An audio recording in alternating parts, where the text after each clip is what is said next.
People keep asking me why I keep banging on about pH scale and why it's so important, in particular for your teeth. It's always been something that's been really hard to communicate. It's quite a complex thing. So I wanted to take a bit of time to have a crack at communicating it in a much more clear way.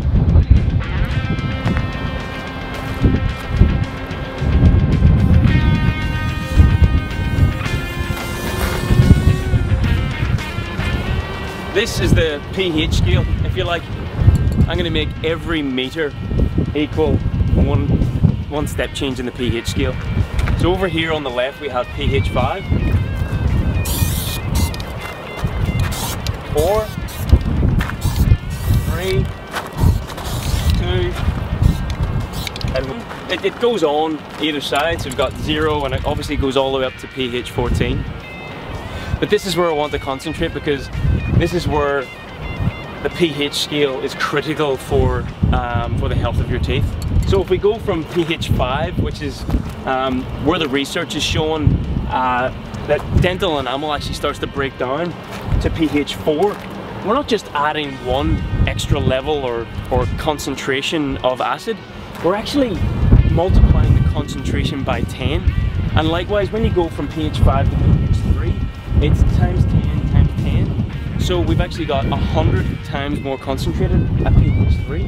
So the scale, if you like, from 1 meter is equivalent to 1 pH level. And become a meter up, that's our 10 times more concentrated. And the concentration scale is something like that. So you've got this logarithmic increase, this times factor. So if you go from pH 5, where you have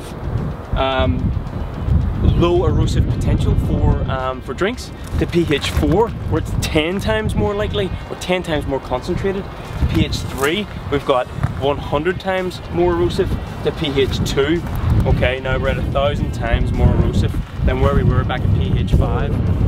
The crazy thing is, this building's 10 meters tall, and I can't actually draw 1,000 meters in the air, unfortunately, you know, just due to physics and things. But when we're at pH 2, the reason why I stopped here is because the majority of sports drinks, soft drinks, energy drinks, those things, the fizzy things in the cans and the other powders, are sitting anywhere around here, pH 2.3, 2.8, and we were saying before that it's not just an extra 3 levels. At pH 2.8, we're 300 times more erosive than 2.8, and at pH 2.3, we're 500 times more erosive than pH 5. So you can start to see that every step here is making a massive increase in the amount of concentration of acid that's in your drink, that you're putting into your mouth.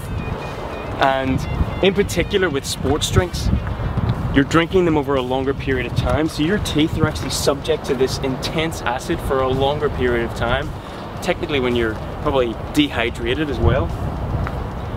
It's probably worth noting that lemon juice sits around here at pH 2. You've got the acid in your stomach.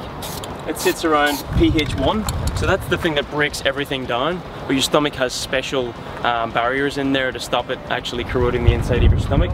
So you can start to understand that the concentrations of acids is a much more significant thing than just adding one.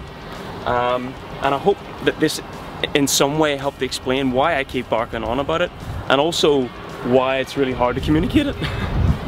And for those of you that want a little bit more information, we're going to put a link to some graphs and a little bit more information on the blog, so check it out.